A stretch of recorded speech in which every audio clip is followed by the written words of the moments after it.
Good morning friends. अब हम लोग ऑर्गेनिक केमिस्ट्री में लेक्चर 4 जिसमें आज हम लोग टॉपिक देखेंगे common nomenclature of saturated hydrocarbon. तो पिछले दो टॉपिक्स में हम लोग इंट्रोडक्शन ऑफ ऑर्गेनिक केमिस्ट्री देखे थे। पिछला टॉपिक्स में हम लोग हाइड्रोकार्बन देखे थे, टाइप्स ऑफ हाइड्रोकार्बन देखे थे, बर्ड रूट्स दिए थे हम लोग याद करने के लिए। आई होप याद हो गया होगा आप लोग को। बर्ड रूट्स लिखने भी हम लोग सीखे थे। हमने आपको व्हाट्सएप नंबर भी दिया था, जो भी डाउट्स हो उसमें आप पूछ सकते हैं, कमेंट बॉक्स में कमेंट कर सकते हैं, वहाँ पर भी हम एक्टिव है, वहाँ भी आपका हम जवाब दे सकते हैं। और फ्रेंड्स, अगर आपको लेक्चर अच्छा लग रहा हो तो आप चैनल को सब्सक्राइब करें, लाइक करें, ताकि और अच्छा तरह से हम इसको बना सके। बिल्डअप होता है, इंकरेजमेंट मिलता है आपके चैनल सब्सक्राइब करने से। और जो भी आपको प्रॉब्लम हो वो कमेंट बॉक्स में लिखें, कुछ इससे और सुधार चाहिए तो उसको भी लिखें, जिससे हम सुधार कर सकते हैं। तो आज हम लोग देखना है कॉमन नोमेनक्लेचर। पहले भी हम लोग डिस्कस कर चुके हैं कि ऑर्गेनिक कंपाउंड का दो तरह से नोमेनक्लेचर किया जाता है। एक कॉमन नोमेनक्लेचर सिस्टम, इसी को ट्रिवियल नोमेनक्लेचर सिस्टम भी कहते थे। दूसरा IUPAC सिस्टम। हमने पिछला बार कहा भी था कि ज्यादातर क्वेश्चन IUPAC सिस्टम से पूछा जाता है IIT में, मेडिकल्स में। यहाँ पे पर बेसिक के लिए हम लोगों को ये कॉमन नोमेनक्लेचर सीख लेना जरूरी रहता है। तो हम लोग देखे थे हाइड्रोकार्बन दो तरह के होता है, एक सैचुरेटेड हाइड्रोकार्बन, दूसरा अनसैचुरेटेड हाइड्रोकार्बन। सैचुरेटेड हाइड्रोकार्बन में हम बताए थे कि वैसा हाइड्रोकार्बन जिसमें कार्बन कार्बन के बीच में क्या होना चाहिए, सिंगल बॉन्ड होना चाहिए, उसे हम लोग कहेंगे सैचुरेटेड हाइड्रोकार्बन। एग्जाम्पल के तौर पे हम लोग दिखाए थे कि ये देखिए, दो कार्बन का हाइड्रोकार्बन है जिसके कार्बन कार्बन के बीच में सिंगल बॉन्ड है। यहाँ पर तीन कार्बन का हाइड्रोकार्बन है जिसमें कार्बन कार्बन के बीच सिंगल बॉन्ड है, कार्बन कार्बन के बीच सिंगल बॉन्ड है। तो ये सिंगल बॉन्ड वाले हाइड्रोकार्बन को, अब एक बात यहाँ समझना जो बहुत इंपॉर्टेंट है, जिसे आपको समझना जरूरी है, ध्यान से सुनना है। ये दो कार्बन वाले जिसमें क्या है सिंगल बॉन्ड, तीन कार्बन वाले जिसमें क्या है सिंगल बॉन्ड, इसी तरह से 4, 5, 6, 7 हजारों कार्बन वाले कंपाउंड होंगे। और उस कार्बन कंपाउंड के बीच में, कार्बन कार्बन के बीच में क्या होना चाहिए, सिंगल बॉन्ड हो। तो उस सारे कार्बनिक कंपाउंड को हम लोग एक नाम दे देते हैं, वो दे देते हैं एल्केन। और हम लोग क्या कहते हैं कि ये सिंगल बॉन्ड वाले कार्बनिक कंपाउंड, वैसा कार्बनिक कंपाउंड जिसके कार्बन के बीच में सिंगल बॉन्ड हो, उसको सबको हम लोग एक जनरल नाम दे देते हैं, वो हो जाता है एल्केन। और उसे हम लोग क्या कहते हैं, एल्केन के अंतर्गत आता है। तो इसी एल्केन का आज हम लोग, इस एल्केन के अंतर्गत जितना भी कार्बनिक कंपाउंड आएगा उसका नोमेनक्लेचर कैसे करेंगे, कॉमन नोमेनक्लेचर कैसे लिखेंगे, वो यहाँ पे हम लोग देखेंगे। तो पहला हम लोग देख रहे हैं एल्केन का जनरल फार्मूला। क्या होता है एल्केन का फार्मूला, और अगर ये फार्मूला फुलफिल करेगा तो सारा कंपाउंड कहेंगे क्या, एल्केन के अंतर्गत आता है। तो जनरल फार्मूला क्या है, CnH2n+2। CnH2n+2 कहने का मतलब ये हुआ कि अगर n के जगह पर हम लोग एक रखें तो यहाँ भी एक रखेंगे, तो 2 × 1 कितना हो जाएगा, 2 और +2 यानी 4, यानी एक रखेंगे तो यहाँ पर इसका क्या फॉर्मूला हो जाएगा, CH4। तो ये CH4 हम लोग कहेंगे कि ये फार्मूला को फुलफिल कर रहा है, इसलिए CH4 किसके अंतर्गत आ रहा है, एल्केन के अंतर्गत आ रहा है। समझ गया। इसी तरह से हम लोग एल्कीन भी देखेंगे, एल्काइन भी देखेंगे। हम लोग यहाँ भी सैचुरेटेड हाइड्रोकार्बन पढ़ रहे हैं, तो हम लोग अभी ओनली एल्केन के बारे में देखेंगे। तो हम लोग क्या देख रहे हैं कि जो भी हाइड्रोकार्बन अगर इस फार्मूला को फुलफिल कर रहा है तो वो किसके अंतर्गत आ रहा है? एल्केन के अंतर्गत आ रहा है। जैसे यहां पर देखें 4 कार्बन का ये हाइड्रोकार्बन है, C4 है, मतलब N इक्वल टू कितना हो गया? 4 हो गया। N इक्वल टू 4 तो यहां पर हम लोग बैठाएंगे 4, तो 2 इंटू 4 कितना? 8 और प्लस 2 कितना हो जाएगा? 10। तो यहाँ पर हाइड्रोजन 10, मतलब ये हाइड्रोकार्बन जो है इस एल्केन का फार्मूला को फुलफिल कर रहा है, तो ये किस में आ जाएगा? एल्केन में आ जाएगा। और इस एल्केन का हम लोग कैसे नोमेनक्लेचर करेंगे वो देखेंगे। अभी हम देख रहे हैं कि ये हाइड्रोकार्बन एल्केन का फॉर्मूला फुलफिल कर रहा है कि नहीं, एल्केन में है कि नहीं। तो यहाँ पर फिर देख रहे हैं C6 यानी N इक्वल टू कितना? 6, और तो H इक्वल टू कितना होना चाहिए? यहाँ पे 14 होना चाहिए कि नहीं, वो हम लोग यहाँ देख लेते हैं। N के यहाँ पर 6 रखे तो 6 इंटू 2 12 प्लस 2 14, यानी ये हाइड्रोजन 14 ये फार्मूला फुलफिल कर रहा है। उसी तरह से हम लोग इसमें देखते हैं C3 तो कितना होना चाहिए? 3 इंटू 2 प्लस 2 यानी 3 गुना 6 और 2 8, तो यहाँ पे 8 हो गया, यानी ये भी एल्केन का फुलफिल कर रहा है, ये भी एल्केन का फुलफिल कर रहा है, ये भी एल्केन का फुलफिल कर रहा है। तो ये सारा जो है एल्केन के जनरल फार्मूला के अंतर्गत आ गया। एल्केन के जनरल फार्मूला हम लोग देख रहे हैं, एक कितना तरह के फार्मूला लिख रहे हैं हम लोग? एक जनरल फार्मूला भी लिख रहे हैं, कंडेंस फार्मूला भी लिख रहे हैं, structural formula, bond line formula. ये 4 तरह के फार्मूला में लिखा जाता है। किसी हाइड्रोकार्बन को 4 तरह से लिखा जा सकता है, चाहे वो आपको जनरल फार्मूला दे देगा, चाहे वो आपको कंडेंस फार्मूला दे देगा, चाहे वो आपको स्ट्रक्चरल फार्मूला दे देगा, चाहे वो आपको बॉन्ड लाइन दे देगा और कहेगा इसका नाम लिखिए। या तो फिर वो क्या कह देगा? नाम लिख देगा और कहेगा जनरल फार्मूला लिखिए उसका, कंडेंस फार्मूला लिखिए उसका, स्ट्रक्चरल फार्मूला लिखिए उसका, बॉन्ड लाइन फार्मूला लिखिए उसका। तो सबसे पहले अगर हम लोग देख लिए जनरल फार्मूला, जनरल फार्मूला में क्या देख रहे हैं कि यहाँ पर ये जो अगर जनरल फार्मूला दिया हुआ रहेगा तो एल्केन है कि एल्कीन है कि एल्काइन है, उसको हम लोग कैसे पता करेंगे? तो ये एल्केन के जनरल फार्मूला में इसको हम लोग पुट करके देखेंगे। एल्केन के जनरल फार्मूला में कैसे पुट करके देखते हैं? तो यहाँ पर C के पास जो न्यूमेरिकल वैल्यू रहेगा 4 उसको यहाँ N के जगह पे रखेंगे और यहाँ पर पुट करेंगे, फिर ये दोनों को मल्टीप्लाई करके इसको जोड़ेंगे और देखेंगे हाइड्रोजन जितना आना चाहिए उतना है कि नहीं। अगर जितना आना चाहिए उतना है तो वो किस में चला जाएगा? एल्केन में चला जाएगा। अभी हम लोग इसको देख चुके हैं। अब कंडेंस फार्मूला में क्या फर्क पड़ता है जनरल फार्मूला से? बस यहाँ पे 4 कार्बन है, उसे हम लोग क्या किए? चारों कार्बन को अलग कर दिए। देखिए ये 4 कार्बन का हम लोग यहाँ पे लिखे हैं, तो क्या किया हम लोग? चारों कार्बन को अलग अलग करके लिख दिए। जो अभी यहाँ पे लिखा हुआ था यहाँ से, ये चारों कार्बन को हम लोग क्या कर दिए? अलग अलग करके लिख दिए। और उसके बाद इसका हाइड्रोजन, कार्बन का ये जो हाइड्रोजन है वो इसका कार्बन का हाइड्रोजन 3 है तो इसके पास लिख दिए, इस कार्बन का हाइड्रोजन 2 है तो इसके पास लिख दिए। अब ये बात आ गई कि इस कार्बन का हाइड्रोजन 3 कैसे हो गया, इस कार्बन का हाइड्रोजन 2 कैसे हो गया? तो एक बात यहाँ पे समझे, कार्बन हमेशा याद रखना है, हमेशा 4 बॉन्ड बनाएगा, 4 बॉन्ड से ज्यादा वो कभी नहीं बनाएगा। कार्बन हमेशा 4 बॉन्ड बनाएगा और इस 4 बॉन्ड के दौरान तो यहाँ पे आपको चेक करना है। जैसे एक ये कार्बन इधर क्या बना लिया? एक बॉन्ड बना लिया, तो अब इसका 3 बॉन्ड खाली है तो 3 हाइड्रोजन इसमें लगेगा। इस कार्बन के बारे में देखते हैं, ये कार्बन एक इधर के कार्बन से बॉन्ड बना लिया, ये इधर के कार्बन से बॉन्ड बना लिया, तो 2 बॉन्ड तो इसका बन चुका है, 2 बॉन्ड खाली है तो 2 हाइड्रोजन इसमें जुटेगा। इस कार्बन के पास देखें तो फिर ये कार्बन इस कार्बन से एक बॉन्ड बना लिया, ये कार्बन इस कार्बन से एक बॉन्ड बना लिया, तो फिर इसके पास 2 बॉन्ड खाली बच गया तो 2 हाइड्रोजन होगा।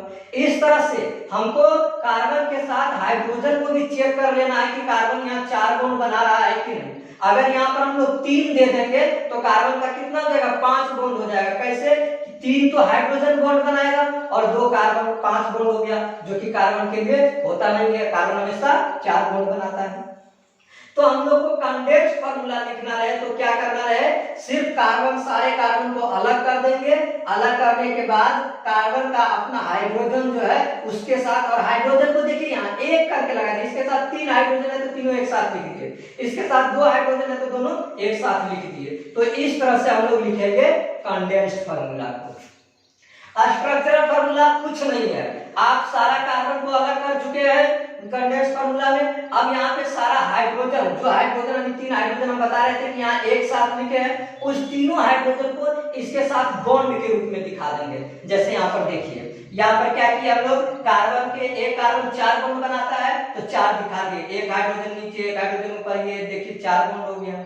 तो इस तरह से क्या किए, जो हाइड्रोजन अभी यहाँ पे एक साथ लिखा हुआ था जोड़ करके, वो हाइड्रोजन को अब बॉन्ड के साथ दिखा दिए। तो इस तरह से जब हम लोग बॉन्ड के साथ दिखा देंगे तो वो हो जाएगा स्ट्रक्चरल फार्मूला। तो आपको तीनों में लिखने के लिए कहेगा, हम होमवर्क भी देंगे तीनों में लिखने के लिए। अब यहाँ पर बॉन्ड लाइन फार्मूला देखिए, बॉन्ड लाइन में क्या होता है, लाइन खींचिए और लाइन का जो एंड पॉइंट होता है वो कार्बन को डिनोट करता है। साथ ही लाइन का लाइन जहां पर बेंड करता है, जहां पर मुड़ जाता है, जहां पर एक तरह से को कोना का फॉर्मेशन कर लेता है, वहां पर भी कार्बन होता है। जैसे यहाँ पर दोनों सिर्फ एंड पॉइंट है, इसमें कहीं बेंड नहीं हुआ है, कहीं मुड़ा हुआ नहीं है, तो इसमें इसके बीच में कहीं कार्बन नहीं है, तो यहाँ पर 2 कार्बन हो गया।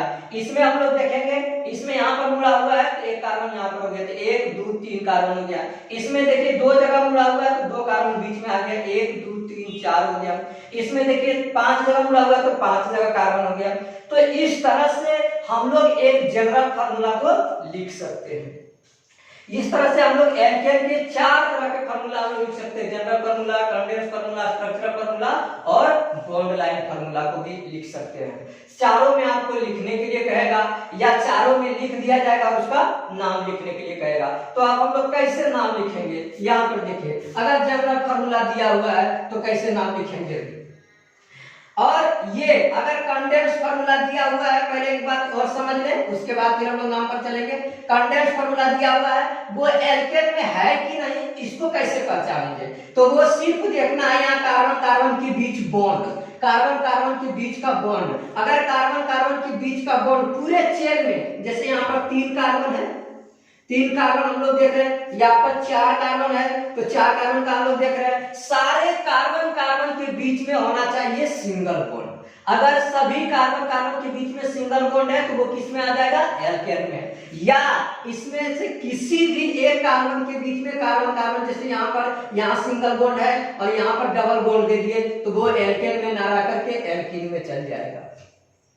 तो इस तरह से हमको हर कार्बन कार्बन के बीच में देख लेना है। तो अगर सारा कार्बन कार्बन के बीच में है, सिंगल बॉन्ड है, तो वो किस में चल जाएगा, एल्केन में चल जाएगा। उसी तरह से यहाँ भी स्ट्रक्चरल फार्मूला आपको दिया हुआ है और उसको नाम लिखने का रहा है, तो हम लोग पहला देखेंगे कि वो एल्केन में है कि एल्कीन में है कि एल्काइन में है। तो हम लोग यहाँ पर देखेंगे कार्बन कार्बन के बीच में क्या है, सिंगल बॉन्ड है कि सिंगल बॉन्ड है तो वो किस में चल जाएगा, एल्केन में। यहाँ सब में सिंगल बॉन्ड है तो वो किस में चल जाएगा, एल्केन में चल जाएगा। अब इसका आप लोग नोमेनक्लेचर कैसे करेंगे, नोमेनक्लेचर के लिए ध्यान रखें, बर्ड रूट हमको याद होना ही चाहिए।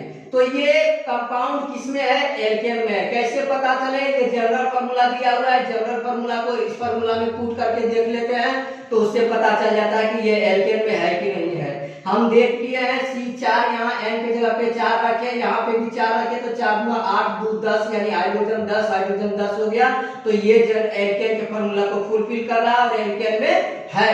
तो अब क्या करना है, यहाँ पर कितना कार्बन, 4 कार्बन, 4 कार्बन के लिए हम लोग क्या लिखते हैं, ब्यूट, और ये है किसमें, एल्केन में। तो एल्केन का ये जो ANE है यहाँ पर हम लोग जोड़ देंगे, तो इसका नाम हो जाएगा ब्यूटेन।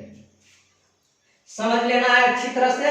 यहाँ पर C6 कार्बन है, C6 कार्बन को हम लोग वर्ड रूट में क्या लिखाए हैं, हेक्स, हेक्स, और ये एल्केन को फुलफिल कर रहा है, ये कोमा है यहाँ पे दिया गया, एल्केन को फुलफिल कर रहा है। तो एल्केन को फुलफिल कर रहा है तो एल्केन वाला क्या जोड़ देना है, ANE जोड़ देना है, तो ये हो गया हेक्सेन। ये C3H8, ये भी क्या है, एल्केन को फुलफिल कर रहा है, और यहाँ पे 3 कार्बन है तो इसके 3 कार्बन के वर्ड रूट क्या लिखते हैं, प्रोप, और यहाँ एल्केन को फुलफिल कर रहा है तो ANE जोड़ देते हैं। फिर से हम लोग देख रहे हैं 5 कार्बन है, 5 कार्बन के लिए हम लोग क्या लिखते हैं, पेंट, और ये एल्केन को फुलफिल कर रहा है तो फिर यहाँ पर क्या जोड़ देंगे ANE। यहाँ पर 7 कार्बन है, 7 कार्बन के लिए लिखते हैं हेप्ट, और ये एल्केन को फुलफिल कर रहा है तो यहाँ पर लिख दिए ANE, ये हो गया हेप्टेन। कहीं भी दिया हुआ रहे जनरल फार्मूला, आपको देखना है सबसे पहले कि ये किसको फुलफिल कर रहा है। एल्केन को फुलफिल कर रहा है, एल्केन के फार्मूला को फॉलो कर रहा है कि एल्किन के कि एल्काइन के। अगर एल्केन के फार्मूला फुलफिल कर रहा है तो वर्ड रूप में देखेंगे कितना कितना कार्बन है, उस कार्बन का नाम लिखेंगे और साथ में ANE जोड़ देंगे, वो हो जाएगा उसका नाम। अब यहाँ पर ही देखिए, यहाँ पर भी सिंगल बॉन्ड है, कार्बन कार्बन के बीच में कंडेंस फार्मूला दिया गया है, सिंगल बॉन्ड है कार्बन कार्बन के बीच में, ये एल्केन को फुलफिल कर रहा है, एल्केन को फुलफिल कर रहा है तो हम लोग क्या करेंगे, यहाँ कार्बन काउंट करेंगे, कितना कार्बन, दो कार्बन के लिए हम लोग क्या लिखते हैं इथ। एल्केन को फुलफिल कर रहा है तो ANE जोड़ देंगे इथेन। यहाँ पर देखेंगे हम लोग कितना कार्बन है तो 3 कार्बन है, इस कार्बनिक कंपाउंड में 3 कार्बन है और तीनों कार्बन के बीच में क्या है सिंगल बॉन्ड है, मतलब हम लोग समझ गए कि ये एल्केन में है। एल्केन में है तो हम लोग क्या करेंगे, तो हम लोग यहाँ पर सबसे पहले 3 कार्बन के लिए नाम लिखेंगे प्रोप, और एल्केन में है तो ANE जोड़ देंगे। यहाँ पर देखेंगे हम लोग कितना देख रहे हैं, 4 कार्बन देख रहे हैं इस कार्बनिक कंपाउंड में, 1 2 3 4, और चारों कार्बन के बीच में क्या है सिंगल बॉन्ड है, तो मतलब ये एल्केन में है तो 4 कार्बन के लिए लिखेंगे हम लोग ब्यूट, और एल्केन में है तो हम लोग इसके लिए लिखते हैं ANE, तो इसका नाम हो गया ब्यूटेन। उसी तरह से यहाँ पर भी देखिए 2 कार्बन है, 2 कार्बन के बीच में सिंगल बॉन्ड है तो इसका नाम हो गया इथेन, क्योंकि ये एल्केन में है। ये 3 कार्बन है, तीनों कार्बन के बीच में क्या है सिंगल बॉन्ड है तो 3 कार्बन के लिए हम लोग लिखते हैं प्रोप, और सिंगल बॉन्ड यानी एल्केन में है, एल्केन के लिए लिखते हैं ANE, तो हो गया प्रोपेन। यहाँ पर 4 कार्बन है, चारों कार्बन के बीच में सिंगल बॉन्ड है, सिंगल बॉन्ड है मतलब ये एल्केन में है, और चारों कार्बन के लिए हम लोग लिखते हैं ब्यूट, और ये एल्केन में है तो इसलिए हो गया ANE ब्यूटेन। उसी तरह से यहाँ पर भी देखेंगे तो ये हो गया इथेन, ये हो गया प्रोपेन, क्योंकि यहाँ पर सब में देखिए कार्बन कार्बन के बीच में सिंगल बॉन्ड, और यहाँ पर 3 कार्बन के लिए प्रोप और एक सिंगल एल्केन के लिए ANE। 4 कार्बन है, 4 कार्बन के लिए ब्यूट, और ये 4 कार्बन के बीच में सिंगल बॉन्ड है यानी एल्केन में है तो ANE। 5 कार्बन है, 5 कार्बन के लिए पेंट, और यहाँ पर क्या है पेंट, 5 कार्बन के लिए पेंट, और 5 कार्बन के बीच में सिंगल बॉन्ड है तो ANE पेंटेन। अब हम लोग समझ गए इस तरह से, ये अगर फार्मूला दिया हुआ रहेगा तो सबका हम लोग नाम लिख देंगे। अब यहाँ पर आपको नाम दिया हुआ रहे तो कैसे लिखना है, जनरल फार्मूला स्ट्रक्चरल फार्मूला, यहाँ पर ध्यान से देखना है, थोड़ा सा मिक्स कर रहा है ये स्ट्रक्चरल फार्मूला और ये हो गया बॉन्ड लाइन फार्मूला। कैसे लिखेंगे, पेंटेन दिया हुआ है हमारे पास, हमको नाम सिर्फ दे दिया है पेंटेन, तो हम कैसे लिखेंगे, तो यहाँ पर हम लोग समझेंगे क्या, पेंट का मतलब 5 कार्बन होना चाहिए। ANE किसके लिए लगाते हैं, एल्केन के लिए लगाते हैं, तो एल्केन का ये फार्मूला को फुलफिल करना चाहिए। तो अगर हम लोग यहाँ C5 लिखेंगे तो H कितना लिखना पड़ेगा, एल्केन के फार्मूला के फुलफिल के अनुसार, तो यहाँ 5 5 गुना 10 2 12 यानी 10 को हाइड्रोजन कितना लिखना होगा, 12 लिखना होगा। तो उसी तरह से अब इसका कंडेंस फार्मूला लिखना है तो 5 कार्बन को अलग अलग कर देंगे, 5 कार्बन को अलग अलग कर दिए। कंडेंस फार्मूला पेंटेन का लिखना है, कंडेंस फार्मूला, तो कंडेंस में हम लोग क्या जानते हैं 5 कार्बन अलग अलग रहता है और सब कार्बन का हाइड्रोजन अपना जोड़ करके लिखा हुआ रहता है। तो ये कार्बन इस कार्बन के साथ बॉन्ड बनाया, इसको हम लिखेंगे कैसे एक बार समझ लेते हैं। यहाँ पर 5 कार्बन है, 5 कार्बन को हम लोग अलग अलग लिख दिए, ये लिख दिए 5 कार्बन को अलग अलग। यहाँ पर देखेंगे यहाँ पर क्या है, यहाँ पर है ये कार्बन इसके साथ एक बॉन्ड बना चुका है तो इसके साथ हाइड्रोजन कितना लगेगा 3। ये कार्बन 2 कार्बन के साथ बॉन्ड बना चुका है तो इसके साथ हाइड्रोजन 2। ये कार्बन भी 2 कार्बन के साथ बॉन्ड बना चुका है तो इसके साथ हाइड्रोजन 2। ये कार्बन भी 2 कार्बन के साथ बॉन्ड बना चुका है तो इसके साथ हाइड्रोजन, और लास्ट कार्बन एक कार्बन के साथ बॉन्ड बनाए तो इसके साथ 3। तो इस तरह से हम लोग ये लिख देंगे कंडेंस फार्मूला। कंडेंस फार्मूला लिखने का क्या है, 5 कार्बन को अलग अलग कर दीजिए और अलग अलग करने के बाद लास्ट वाला कार्बन में 3 हाइड्रोजन होता है क्योंकि ये एक ही बॉन्ड बनाता है। बीच वाला कार्बन 2 कार्बन के साथ बॉन्ड बना चुका होता है, इसलिए बीच वाला कार्बन के साथ 2 हाइड्रोजन हम लगाएंगे। स्ट्रक्चरल फार्मूला में क्या करना है, कुछ नहीं, यहाँ पे जो कंडेंस फार्मूला लिखे हैं उसके जो हाइड्रोजन एक साथ लिख दिए, वो हाइड्रोजन को सबको बॉन्ड में दिखा देना है। देखिए यहाँ पर 3 हाइड्रोजन था, तीनों को बॉन्ड में दिखा दिए हैं। यहाँ पर आप देखिए बॉन्ड लाइन लिखना है, तो बॉन्ड लाइन कुछ नहीं करना है, आपको क्या करना है, बॉन्ड लाइन 5 कार्बन का बॉन्ड लाइन खींचना है। तो 5 जगह पे एक यहाँ से शुरू करेंगे, एक तो ये हो गया दूसरा, फिर इसे कर्व कर देंगे तो यहाँ पर कार्बन दिखा जाएगा, तो ये हो गया तीसरा, फिर यहाँ पर एक ऊपर जाएगा तो ये हो जाएगा चौथा, फिर यहाँ पर आए तो 5वां। तो इस तरह से आपको हेक्सेन, ब्यूटेन और ऑक्टेन का होमवर्क दिया गया है, ये चारों आपको बना लेना है। कोई दिक्कत हो तो मेरा व्हाट्सएप नंबर पर आप कांटेक्ट कर सकते हैं। अब ये हम लोग देख लिए, ये सिंपल एल्केन का सिंपल अगर दिया हुआ रहे, एक कंटिन्यूअस चेन में दिया हुआ रहे, सीधा स्ट्रक्चर रहे, तो उसका हम लोग नाम कैसे लिखेंगे। लेकिन कंटिन्यूअस चेन के अलावे अगर ये एल्केन में क्या हो, ब्रांच हो जाए, ब्रांच कहने का मतलब ये का सीधा है, सीधा में कहीं एक जुटा हुआ मिल जाए, तो उसका नामकरण कैसे करेंगे, उसके लिए कौन सा वर्ड यूज करेंगे, वो यहाँ पे देखना है। तो यहाँ पे सबसे पहले हम लोग एक देख रहे हैं, नॉर्मल या एन वर्ड यूज करते हैं हम लोग। कौन सा वर्ड यूज करते हैं, एन। एन वर्ड मतलब होता है नॉर्मल या कंटिन्यूअस चेन। तो कहते हैं hydrocarbon in which all the carbon are in continuous chain, और सारा कार्बन एक कंटिन्यूअसली जुड़ा हुआ हो, वो कहीं से ब्रांच में नहीं हो, कहीं इधर उधर टूटा हुआ नहीं हो। जैसे यहाँ पर देखिए सीधा एक सीधा में है, हो सकता है ये टेढ़ा भी हो, लेकिन मेन बात क्या है कि इसके बीच में कहीं कोई दूसरा कार्बन जुड़ा हुआ नहीं हो, उसे ही हम लोग कहेंगे कंटिन्यूअसली चेन। तो ये हो गया, ये कंटिन्यूअसली चेन हो गया, और 3 कार्बन से ज्यादा होना चाहिए, तभी हम इस नॉर्मल वर्ड को यूज करेंगे।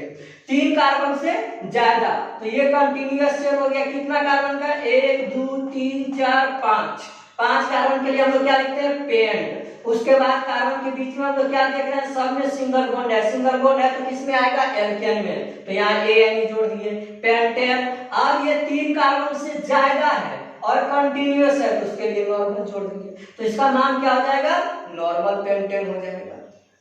यहाँ पर भी, यहाँ पर जो हम लोग लिखे हैं 4 कार्बन, इसमें नॉर्मल लगाना होगा, नॉर्मल ब्यूटेन। अभी हमको सीधा बताना था तो इसलिए यहाँ पर सीधा बता दिए, अब नॉर्मल यहाँ बता दिए, तो अब आप भी ध्यान में रखेंगे और ये नॉर्मल वर्ड इसमें जोड़ करके आगे बढ़ेंगे। 3 कार्बन से ज्यादा कार्बन चेन हो जाएगा, कंटिन्यूअस रहेगा, तो उसमें हम लोग क्या करेंगे, नॉर्मल वर्ड यूज करेंगे।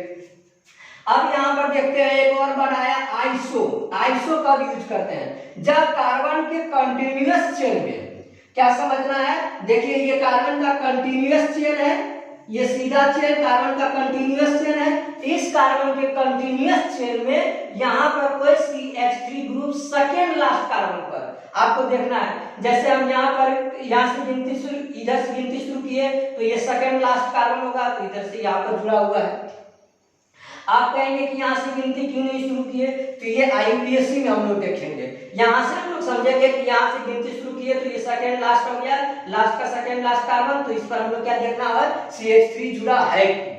सेकेंड लास्ट कार्बन पर अगर CH3 जुड़ा हुआ है तो उसमें हम लोग कौन सा वर्ड यूज करेंगे, आइसो यूज करेंगे नाम लिखने के पहले।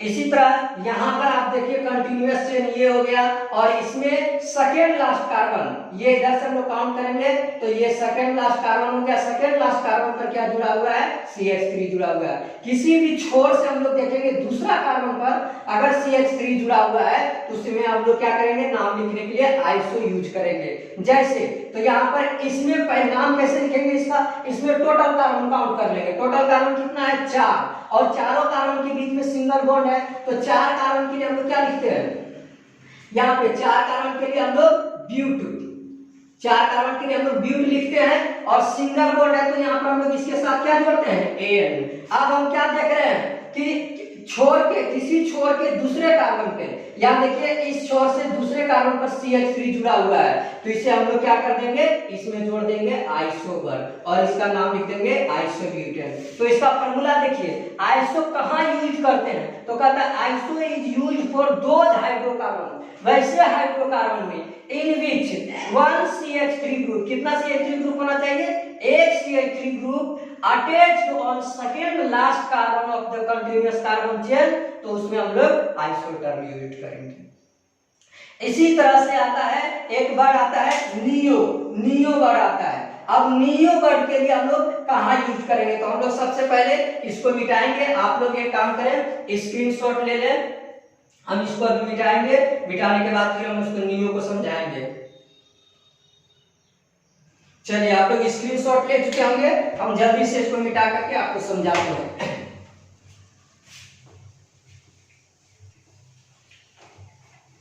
हाँ, तो ये नियो, नियो में क्या कहता है, neo is use for those hydrocarbon, neo को यूज करेंगे वैसे हाइड्रोकार्बन के लिए इन विच 2CH3 ग्रुप। अब यहाँ पर देखिए एक CH3 ग्रुप, यहाँ पर देख रहे हैं 2 CH3 group attached on second last carbon of continuous carbon chain. जैसे आपको यहाँ पर दिखाते हैं CH3 CH2 CH2 CH2 CH3, ये कंटिन्यूअस कार्बन चेन हो गया। इधर से भी ये सेकेंड हो सकता है, इधर से भी सेकेंड हो सकता है, कहीं पे आप सेकेंड जोड़ दीजिए, 2 CH3 ग्रुप जोड़ दीजिए। इस CH3 ग्रुप को नाम होता है मिथाइल भी, तो 2 मिथाइल ग्रुप हम लोग क्या किए, जोड़ दिए यहाँ पर। इसके बाद जस्ट हम लोग एल्काइल समझेंगे, एल्किन समझेंगे, एल्काइल समझेंगे। अभी यहाँ पर क्या कर रहे हैं, 2 CH3 ग्रुप इस पे जोड़ दिए हम लोग। 2 CH3 ग्रुप जोड़ने के बाद क्या कर रहा है, तब हम लोग इसके लिए यहाँ यूज करेंगे neo word. Neo is used for those hydrocarbon in which 2 CH3 group attached second last carbon of continuous carbon chain. ये कंटिन्यूअस कार्बन चेन हो गया, इस कंटिन्यूअस कार्बन चेन के सेकेंड लास्ट कार्बन पे 2 CH3 ग्रुप क्या हुआ है, जुड़ा हुआ है। तो इसी के नाम लिखने के पहले हम लोग क्या लगा देंगे, नियो लगाएंगे एज ए प्रीफिक्स के रूप में।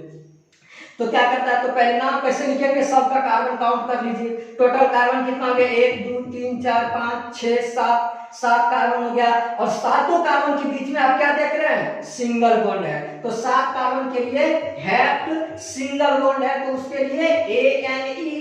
और यहाँ पर 2 CH3 ग्रुप कहाँ जुड़ा हुआ है, सेकेंड लास्ट कार्बन पर जुड़ा हुआ है, तो इसके लिए हम लोग क्या लगाते हैं, नियो वर्ड लगाते हैं। तो ये हो जाएगा, इसका नाम क्या, नियो हेप्टेन, नियो हेप्टेन। तो आज हम लोग इतना सारा सब कुछ देख चुके हैं, आइसो, नियो, नॉर्मल, और यहाँ पर simple general formula, condense formula, structural formula, bond line कैसे लिखेंगे, ये सारा स्ट्रक्चर हम लोग देख चुके हैं। जस्ट नेक्स्ट वीडियो में हम लोग एल्कीन एल्काइन का नोमेनक्लेचर देखेंगे। इसी तरह से जनरल फार्मूला उसका कैसे लिखेंगे, कंडेंस फार्मूला कैसे लिखेंगे, स्ट्रक्चरल फार्मूला कैसे लिखेंगे, इस रूप में। तो अब हम लोग होमवर्क जो है, हम इसमें कोई कमेंट बॉक्स या होमवर्क आपको हम देते हैं।